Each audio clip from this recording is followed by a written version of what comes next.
The Chakralytics Show. Namaste. What do I do when the inner gates are opening when we do inner work? First of all, I would like to share a little bit on what I mean with the inner gates. And then I will just give a few examples of what I do when inner gates are opening and when a lot comes up, and how I react to this and how I work through this phase. So what I mean with the gates, when the gates are opening, this means that when we're going through phases, so we may see life as an unfoldment, and we're going through phases, and we may see this as waves. So sometimes we are being triggered in our life when we're moving towards a new phase in life, for example, and with all these new opportunities, new challenges can arise as well, or we can be triggered and we can experience old contractions that are in our system that are boiling up right now. So, for example, old trauma or old misaligned belief systems or stuck emotions. We could say we can experience these as obstacles in our path to move through, to experience a deeper sense of inner freedom. What I've been experiencing, that these go like waves. These are periods of deep inner work, and then when we have moved through them, there comes like this phase where the wave has come to a rest, and there's that feeling of expanded inner freedom, of expansion, of a deeper sense of inner freedom. And right now I am going through a phase where I feel like the gates have opened and I am moving towards a new phase with the company that I'm currently working on, with databration and with Chakralytics, and I feel like we're moving towards a more commercialization phase, and I'm going to interact more, and going for partnerships and connecting with people. And I found that things came up, that the gates opened, and that I have to work through old contractions, old belief systems, and stuck emotions and old trauma. And so what do I do then? Because it's been going on now for a few weeks, and what I do is I have confidence or trust in that this is just a phase. So that this is just a period in which it maybe feels like I am declining a little bit because I am experiencing less energy. I'm experiencing strong emotions and feelings like sadness and fear and grief, and these kind of stuck emotions and old patterns, and so it can feel like we're moving downwards a bit. But because I've done this process over and over again in the last 10 plus years, I now have trust that this is just a phase and that I'm moving towards a new phase, and it's just a time period where I need to move through these contractions, through these emotions, and meet them with unconditional love and acceptance, and allow it to be there and allow it to stream. So I'm not fighting those emotions, I'm not fighting those contractions, but I'm taking the time right now. So this is the purpose of the video, telling or explaining what I do to in these kind of periods. So first of all, I would go easy on myself.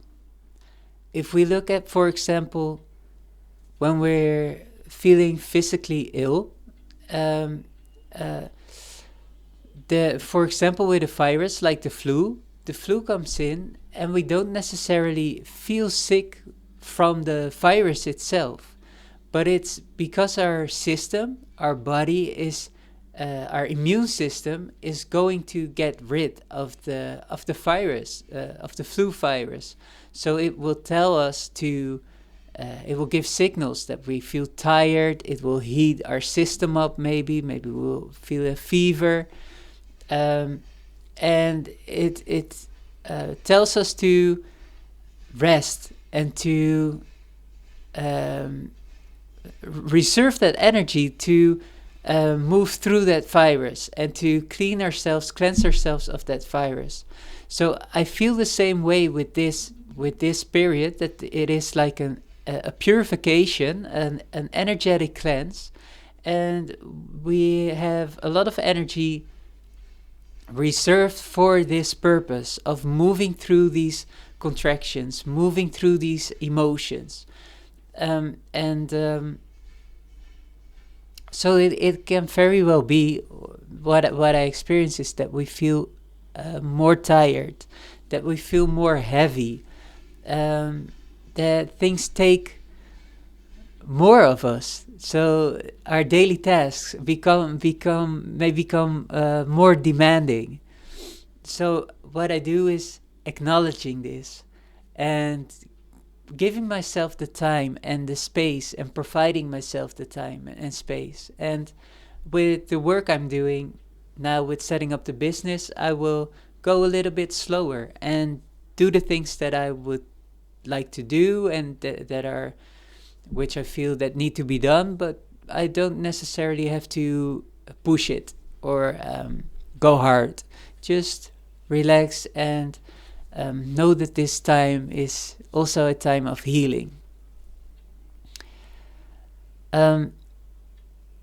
So the next thing I would do is, well, in Chakralytics we provide 4 pathways, so for self-alignment. And the first pathway is the Chakralytics tool, for example, but it is self-exploration, and this is what I would do as well. So in these periods, I would explore self. I would, for example, explore the symptoms that are coming up, and I would dedicate time to research what is coming up. And it's becoming a lot easier right now with, for example, AI, a tool like AI, that we can just, okay, I feel these kind of symptoms, or I'm experiencing these kind of contractions, and maybe they can help shed light on that. So explaining that, and that your AI chatbot can maybe provide some feedback on this to help you deepen understanding of what is going on under the hood. And then the second thing is, I would do the Chakra Sadhana. It's the daily ritual that I've been talking about a lot of times. It's a ritual aimed to provide support in releasing stuck emotions and self-alignment. And it's a practice based on creating a safe space, and based on devotion. And it's like, it feels soft, and it is self-explorative. And it feels like a very grounding practice to do every morning and every evening. So it is also a ritual, a daily ritual, and it is something you can return to in the midst of what some might say, in the midst of this storm or this wave, that it feels soothing to have something to return to the consistency, that dedicated ritual. And what I do is the chakra sadhana ritual for this practice. All right. The third pathway that I would recommend is self-study. So, especially in these kind of periods, I found it to be very soothing and comforting to read about self, and it's also the self-exploration, to study and to read about books that are aligning with the situation that you're going through.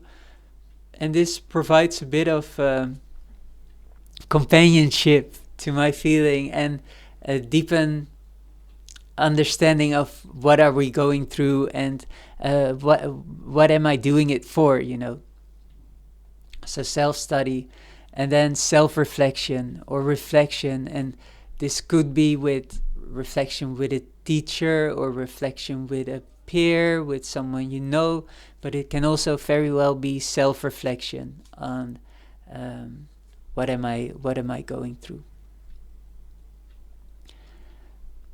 Yes, so this is how I would approach it, just to go easy on myself, work through these contractions, meeting these contractions with unconditional love and unconditional acceptance. For me, what I do as well is breath work and mantra. But I think for this can work for people, and for some people it may feel too energizing, especially when they're feeling a bit unstable already. Pranayama, or breath practice, breath work, may agitate that feeling of feeling over energized, or your emotions. So first practice that will be then withdrawal, to really have that feeling of withdrawal, and to see your emotions, and to feel grounded in that experience, that we can move through these emotions and know how to meet these emotions from this state of this witness state of unconditional love, acceptance, and this mindfulness state. And I feel that after, when this is firmly grounded, the use of mantra and breath work may serve as an agent for purification and for self-alignment, and for energization as well. So to energize yourself with the fuel that you can provide to burn through these contractions and these stuck emotions and these misaligned belief systems. All right. Thank you for watching. This was it for now. If you appreciate the content that we're creating, I warmly invite you to like and to subscribe. And if you have any questions or would like to share reflections, I warmly invite you to ask them in the comments below, or you may connect with us through databration or through Chakralytics. Bless you on your journey. Namaste.